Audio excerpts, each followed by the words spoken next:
প্রশ্ন হচ্ছে যে এই কথিত এলজিবিটি কিউ অথবা আমরা যদি বলি এই যে সমকামিতার এই আন্দোলন, এই মুভমেন্ট, এটা শুরু হলো কিভাবে এবং এটার বিস্তার হলো কিভাবে। 2008 সালে কথা বলি, মানে এটা আরো আগে থেকে শুরু হয়েছে, যেটি আমি দ্বিতীয় পর্বে গিয়ে আলোচনা করব। 2008 সালে কথা বলি, বিশেষ করে তরুণদেরকে লক্ষ্য করে এলজিবিটি আন্দোলনের উল্লেখযোগ্য প্রসার শুরু হয় মূলত 2008 সাল থেকে।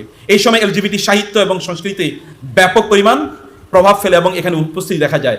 জনপ্রিয় কমেডি সিরিজ যদি আপনি লুম্বার জেনেস এর দিকে যদি আপনি তাকান, যেখানে আপনি দেখবেন যে যিনি এটি লিখেছেন তিনি একজন ট্রান্সজেন্ডার নারী, সমকামী নারী, তিনি এটি লিখেছেন এবং তার দুজন সমকামী বাবা ছিল। 2010 সালে যেখানে মূলধারার প্রকাশকরা তরুণদের জন্য প্রায় 10টি এরকম সমকামী চরিত্রের বই তারা প্রকাশ করে, 2016 সালে গিয়ে তারা এটি 80টি বইতে তারা রূপান্তরিত করে এবং বর্তমানে আপনি দেখবেন যে বার্ষিক রেইনবো বুক লিস্ট ইত্যাদি নামে বিভিন্ন জায়গায় প্রকাশিত হয়। এমনকি শিশুদের জন্য এরকম এলজিবিটি কিউ অথবা সমকামী বান্ধব বই সেখানে লেখা হচ্ছে। আবার আপনি দেখবেন যে যুক্তরাজ্যের পাবলিক লাইব্রেরি অথবা প্রাথমিক বিশ্ববিদ্যালয়গুলোতে ড্র্যাগ কুইন স্টোরি আওয়ার নামে বিভিন্ন প্রোগ্রাম সেখানে আয়োজন করা হয়। সেখানে পুরুষরা খুবই চটকদার উইগ এবং মেকআপ ইত্যাদির মাধ্যমে তারা সেখানে আসে এবং শিশুদের কাছে তারা এই খুবই সুন্দর করে সমকামী গল্পগুলোকে তারা উপস্থাপন করে। শিশুদের মাঝে ছোটকাল থেকেই এই সমকামিতার মনোভাব মনোবৃত্তি তারা তৈরি করে দেয়। বাংলাদেশে এরকম কিছু এক্সাম্পল আছে। বাংলাদেশে রাষ্ট্র কর্তৃক কিছু যে ছোট বাচ্চাদের জন্য একটা রাষ্ট্রীয় আপনার কার্টুন তৈরি হয়েছিল, আপনাদের মনে আছে এটার নাম কি? হ্যাঁ, মিনা কার্টুন। মাশাআল্লাহ, আপনারা ভালো জানেন। মিনা কার্টুনে দেখেছেন আপনারা যে সেখানে একটা মেয়ে তিনি কিভাবে সবার সাথে ঘুরে ঘুরে বেড়াচ্ছেন। এটা কিন্তু প্রাইমারি স্টেজ অফ সমকামিতা, যেটাকে একেবারে স্বাভাবিক করে দেওয়া হলো। মেয়েরা কেন ছেলেদের সাথে ঘুরতে পারবে না? আমি আমার ছেলে বন্ধুর সাথে আমি ঘুরবো। লাইফ ইজ কি নাইস এন্ড অ্যাট্রাকটিভ, নাকি? জীবন তো খুবই সুন্দর এবং উপভোগ করার মতো, অতএব উপভোগ করবোই। আমরা কেন এরকম ঘুরবো না? বন্ধুদের আড্ডায় আমি যাবোই। ছেলে মেয়ের এই যে সেক্স ওরিয়েন্টেড যে ডিফারেন্সিয়েশন, এটা কোনোভাবে হতে পারবে না। এটা হচ্ছে এই জাতীয় বক্তব্যগুলোর মূল উদ্দেশ্য ছিল। এরপরে যে আপনি দেখেন যে আরো পরবর্তীতে এখানে আরো প্রচুর পরিমাণ জিনিস হয়, প্রচুর পরিমাণ সিনেমা তৈরি হয়। 2019 সালে মুক্তিপ্রাপ্ত প্রধান স্টুডিও ফিল্মের প্রায় 18.6% এগুলো এলজিবিটি কিউ চরিত্র ছিল, সমকামী চরিত্র ছিল। 2019 সালের কথা বলছি। 2010 থেকে 20 সাল পর্যন্ত এই সময়গুলোতে প্রচুর পরিমাণ কার্টুন তৈরি হয় যেগুলো এলজিবিটি কিউকে প্রমোট করা হয়। যেমন আপনি দেখবেন সেসামি স্ট্রিট নামক কার্টুন যদি আপনি দেখেন, স্পঞ্জ বব, এই সকল কার্টুনগুলি যদি আপনি তাকান তাহলে আপনি দেখবেন যে এই সকল কার্টুনগুলোতে এলজিবিটি কিউ বা সমকামী চরিত্রকে সেখানে খুবই প্রাইম এন্ড পাইভোটাল করে এখানে উপস্থাপন করা হয়েছিল। এবং এরপরে আর বিভিন্ন জায়গায় আপনি এগুলো দেখতে পাবেন যে সাহিত্যে, সিনেমায়, নাটকে ইত্যাদি জায়গাগুলোকে তারা এগুলো উপস্থাপন করেছে যেন মানুষের কাছে এগুলোকে সহজবোধ্য করে তারা উপস্থাপন করতে পারে। এমনকি মুসলিম দেশগুলোতে এগুলোকে যেন নরমালাইজ করা হয়, মুসলিম দেশগুলো যেন এগুলোকে সহজভাবে গ্রহণ করে, তার কারণে মুসলিম দেশগুলোকে বাধ্য করা হচ্ছে। এমনকি কনজারভেটিভ মুসলিম দেশগুলোতে, আমি একেবারে একটা এক্সাম্পল বলি। 2022 সালে কথা বলছি, কুয়েতে মার্কিন দূতাবাসে প্রাইড মাসের সময়, আপনারা তো জানেন প্রাইড এলজিবিটির সাথে দুটো জিনিস খুবই সম্পৃক্ত। একটা হচ্ছে কি রেইনবো, আর একটা প্রাইড মান্থ অথবা জুন মাস। রেইনবো এবং এলজিবিটি রেইনবো আর আমাদের যে রেইনবো কিন্তু একই রকম না, ওখানে একটু কালারের কিছুটা ডিফারেন্সিয়েশন আছে। যাই হোক, রেইনবো এবং প্রাইড, এই প্রাইড কিন্তু এলজিবিটির সাথে খুবই গুরুত্বপূর্ণভাবে সম্পৃক্ত। এই প্রাইড মাসের সমর্থনে তখন টুইট করা হয়েছে কুয়েতের কুয়েতে যে আমেরিকান এম্বাসি আছে, আমেরিকান দূতাবাস থেকে তখন এটা টুইট করা হয়েছিল, all human beings should be treated with respect and dignity and should be able to live without fear no matter who they are, whom they love. প্রত্যেক মানুষকে সম্মান এবং মর্যাদার সাথে ট্রিট করতে হবে এবং তাদেরকে অবশ্যই তাদের জীবন কারো পক্ষে কোনো ভয় ভীতি ছাড়াই যেন তারা জীবন যাপন করতে পারে। তারা যাকে ইচ্ছা তাকে ভালোবাসবে, যার সাথে ইচ্ছা তারা সম্পর্ক স্থাপন করবে। এই ব্যাপারে তাদেরকে কোনোভাবেই বাধা দেওয়া যাবে না বা ভয় ভীতি কোনোভাবেই তৈরি করা যাবে না। এবং তার হ্যাশট্যাগ দিয়েছে LGBTQI persons, you are included Pride 2022। এটা হ্যাশট্যাগ দিয়ে এটাকে করা হয়েছে। আর রিসেন্টলি বাংলাদেশে তো আপনারা জানেনই, বাংলাদেশে ভেরি রিসেন্টলি জাতিসংঘের মানবাধিকার কমিশন এর যেই অফিস খোলার আয়োজন আমরা দেখতে পেয়েছি, এই আয়োজনের উপর ভিত্তি করে গত 3-4 দিন আগে ঢাকার খুবই গুরুত্বপূর্ণ একটা এরিয়াতে প্রায় 300 লোক তারা একত্রিত হয়েছিল কিভাবে এটাকে বাংলাদেশে এস্টাবলিশ করা যায় এবং প্রমোট করা যায়। সেখানকার একজন ইনসাইডার আমাদেরকে জানিয়েছেন on record and the text are available, তিনি যেটা লিখেছেন, একজন ইনসাইডার যেখানে তিনি উপস্থিত ছিলেন, তিনি আমাদেরকে বলেছেন যখন জাতিসংঘের প্রতিনিধিকে প্রশ্ন করা হলো যে আপনারা এখানে জাতিসংঘের যে মানবাধিকার অফিস এখানে তৈরি করতে চান, আপনাদের মূল উদ্দেশ্য কি? এক্সপ্লিসিটলি বলেছেন LGBTQI এর রাইটস প্রতিষ্ঠা করা হচ্ছে আমাদের প্রধানতম লক্ষ্য। এক্সপ্লিসিটলি এটা তাদের এজেন্ডা, এটা তারা করবেই, এইটা তারা করে ছাড়ে। এবং এটা বাংলাদেশের মতো আপনাদের মতো যেখানে দিনকে ভালোবাসেন এরকম মানুষদের উপস্থিতি সত্ত্বেও, এখানে হাজার হাজার না লক্ষ লক্ষ মাদ্রাসা এবং মসজিদ আছে, ওলামায়ে কেরাম আছেন, তাদের উপস্থিতি সত্ত্বেও তারা কিন্তু এটাকে তারা করেই যাচ্ছে। এবং অলরেডি আপনি দেখবেন যে বিভিন্ন ঘটনা থেকে অলরেডি বলা হচ্ছে যে হ্যাঁ, এটাকে আমরা স্বাগত জানাচ্ছি, আপনারা আমাদেরকে দাওয়াত দিয়েছেন, আমরা তাতে খুবই প্রীত হলাম, আনন্দিত হলাম। এবং আপনি বলতেও পারেন যে না, আমরা একই সাথে কি আমাদের একেবারে পাশে অপোজিট একটা জায়োনিস্ট নেশন, মানে চরিত্রগতভাবে জায়োনিস্ট, ধর্মগতভাবে জায়োনিস্ট না, দেশটার নাম জানেন তো আপনারা, 3 দিক থেকে আমাদেরকে ঘিরে রেখেছে।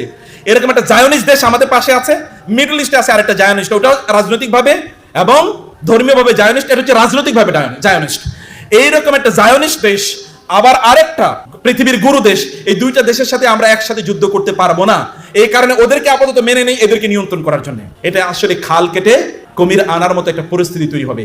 কোনো এক সময় দেখবেন যে এই অফিস প্রতিষ্ঠিত হয়েছে, এরপরে দেখবেন যে আমরা কত বড় ধরনের প্রবলেম এর মধ্যে আমরা পড়ে যাই। অতএব এটাকে আমাদের প্রথম থেকে জিনিসটা বুঝতে হবে যে আমরা আসলে আলটিমেটলি তারা কি করতে চায় এবং তারা কোথায় যেতে চায়। মনে রাখবেন, জর্জ ওয়াশিংটন যখন আমেরিকা তৈরি করে, তখন তাদের জর্জ ওয়াশিংটনের মূল বক্তব্য ছিল আমরা সৃষ্টিগতভাবে জন্মগতভাবে একেবারে প্রথম থেকেই আমরা একটা সাম্রাজ্যবাদী দেশ তৈরি করলাম, একটা সাম্রাজ্যবাদী দেশ তৈরি করলাম। এবং আপনার যদি নাগাসাকি অথবা হিরোশিমায় তারা যে অ্যাটম বোম ফেলেছিল তখনকার তাদের যদি ঔদ্ধত্যপূর্ণ কথা শোনেন, অথবা সর্বশেষ ইরানে যখন তারা ইরানের কথিত পারমাণবিক ওই কেন্দ্রগুলোতে যখন তারা বোম নিক্ষেপ করেছে, তারপরে যদি আপনি আমেরিকার বর্তমান প্রেসিডেন্টের যদি বক্তব্য শুনেন, তাহলে বক্তব্যের মধ্যে আপনি এক বিন্দু কোনো পার্থক্য দেখতে পাবেন না। দেখবেন যে সে একই কথা আগে যারা বলেছে, আগে যেমনি ভাবে বলেছে, এখনো তারা তাই বলেছে। তারা গোটা পৃথিবীকে তাদের অধীনে নিয়ে যেতে চায়, তারা কন্ট্রোল করতে চায়।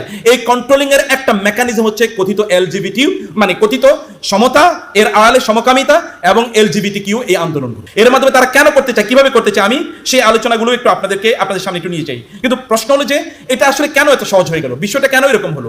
সত্যিকার অর্থে যখন 1960-এর দশকে যখন কন্ট্রাসেপটিভ পিল যখন তৈরি হলো, অর্থাৎ গর্ভ, এটাকে এর আগে তো গর্ভ নিরোধ করা যেত না, মানে কোনো না কোনো ভাবে ধরেন যদি কেউ অন্য কারোর সাথে কোনো ধরনের মানে সম্পর্ক তৈরি করতো, এটা এলজিবিটির বাইরে, মানে একটা হোমো এর কথা যে আমরা বলছি, মানে হোমো না, হিতারো সেক্সুয়ালিটিতে যখন লোকেরা যেত, তখন কোনো একজন নারী প্রেগনেন্ট হয়ে যেতেন, তখন সামাজিকভাবে তিনি নিগৃহীত হতেন, অথবা সামাজিকভাবে তিনি বড় ধরনের প্রশ্নের শিকার হতেন।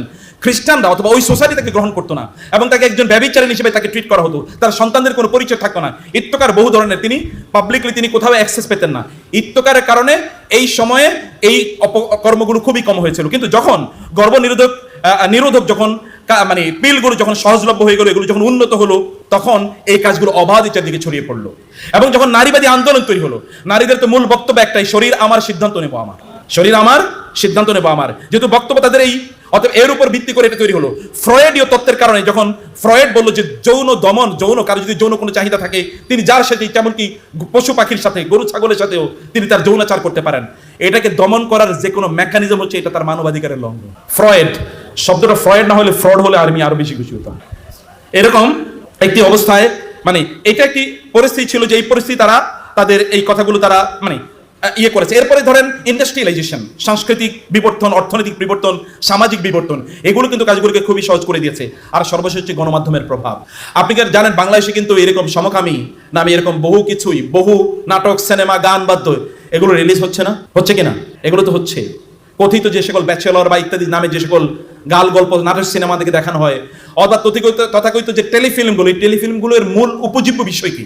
এগুলোই। আপনি নেটফ্লিক্স অথবা যদি ফ্লেক্স ইত্যাদির কথা আপনি বলেন, তাহলে দেখবেন এগুলোর মূল লক্ষ্য উদ্দেশ্য হলো এই জিনিসগুলোকে প্রমোট করা এবং এগুলোকে এস্টাবলিশ করে দেয়া। তো এটা যখন হয়, মূলত এটা ইসলাম এবং খ্রিস্টানিতে দুটোতে সমানভাবে সমান্তরালে এটাকে ফাহিশা হিসেবে মনে করা হতো এবং দুটোকেই সমান্তরালে রিজেক্ট করা হতো কোনো এক সময়। কিন্তু পরবর্তীতে আমরা, আপনি যদি খ্রিস্টানিটির যদি দিকে আপনি তাকান, খ্রিস্টানিটিতে মূলত আপনার কোনোভাবেই মানে তার বিবাহ বাহিরে কোনো ধরনের যৌন সম্পর্ক স্থাপন করাকে খ্রিস্টানিটি অনুমোদনই করে নাই। এটা কখনোই অনুমোদন করে না। তাদের যদি আমরা তাদের লিটারেচার দিকে তাকাই, অথবা তাদের যদি মানে তাদের স্ক্রিপচার এর দিকে তাকাই, তাদের স্ক্রিপচার একই বক্তব্য। যেমনি ভাবে ইসলামের যে স্ক্রিপচারগুলো আছে, সব স্ক্রিপচারে একই কথা বলা হয়েছে। কিন্তু খ্রিস্টানিটিতে একটা প্রবলেম রয়ে গেছে।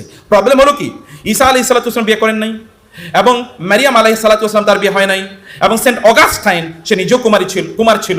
এই জিনিসগুলোকে খ্রিস্টানিটির এখন যারা প্রবর্তক আছে, অথবা খ্রিস্টান ওয়ার্ল্ডে যারা ফিলোসফার, দার্শনিক আছে, তারা এগুলোকে সামনে রেখে তারা বলে যে তাহলে তো কোনো প্রবলেম নাই, বিয়ে শাদী করার কোনো প্রয়োজন নেই, বিয়ে শাদী ছাড়াই তো আমরা আমাদের জীবন যাপন করতে পারবো। কারণ আমরা যাকে আমাদের মানে আমাদের সেভিয়র, যিনি আমাদেরকে রক্ষা করবেন, রক্ষাকর্তা হিসেবে, ত্রাণকর্তা হিসেবে মানি, তিনিই তো কোনোদিন বিয়ে করেন না। অতএব বিয়ে এটা আমাদের জীবনের জন্য অবিচ্ছেদ্য অংশ নয়।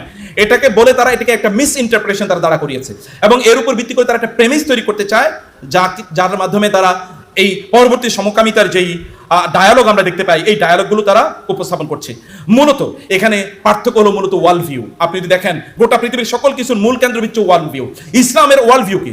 ইসলামের ওয়ার্ল্ড ভিউ যদি আপনি তাকান তাহলে বলবে যে আল্লাহ সুবহানাহু ওয়া তাআলা আমাদেরকে বলেছেন, এমনকি কোন নারীর দিকে, যে নারীকে আপনি বিয়ে করতে পারবেন তার দিকে তাকানো পর্যন্ত, চোখ তুলে তাকানো আল্লাহ তাআলা নিষেধ করে দিয়েছেন। বলেছেন মানে ইয়া আইয়ুহাল্লাযীনা কুল লিল মুমিনিনা ইয়াগুদ্দু মিন আবসারিহিম কুল লিল মুমিনাতি ইয়াগুদ্দুনা মিন আবসারিহিন্না।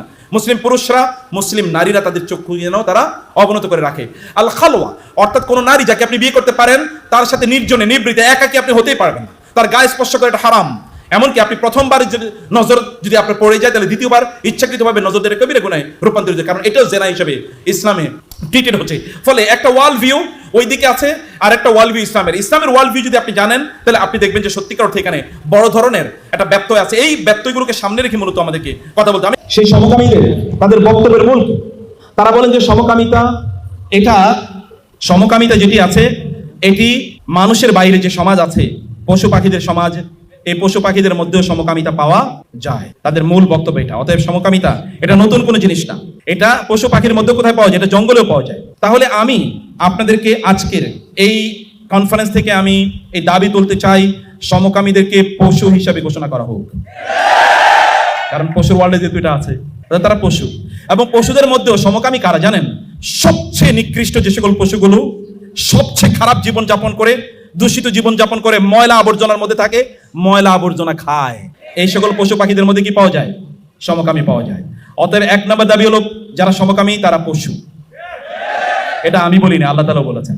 আল্লাহ বলেছেন উলাইকা কাল আনআমি বাল হুম আদাল, ওরা পশু অথবা পশুর চেয়েও খারাপ। দুই নম্বর বিষয় হচ্ছে সমকামীরা তারা যেহেতু পশু, অতএব পশু তো মানুষের লোকালয়ে থাকার কথা না, তারা থাকবে কোথায়? জঙ্গলে থাকবে। অতএব তাদেরকে জঙ্গলে কি করা হোক? পাঠিয়ে দেওয়া হোক। তারা মানব সমাজে তারা থাকতেই পারবে না, কারণ মানব সমাজে থাকার উপযুক্ত তারা নয়। তাদের রুচি হচ্ছে ওই পশুদের মতো। অতএব পশুদের রুচি হিসাবে তারা পশুদের সাথে গিয়ে বসবাস করুক, সেটা তাদের জন্য কল্যাণকর, মানব জাতির জন্য কল্যাণকর, নাকি ইনশাআল্লাহ? এটা আমরা করতে চাই ইনশাআল্লাহ।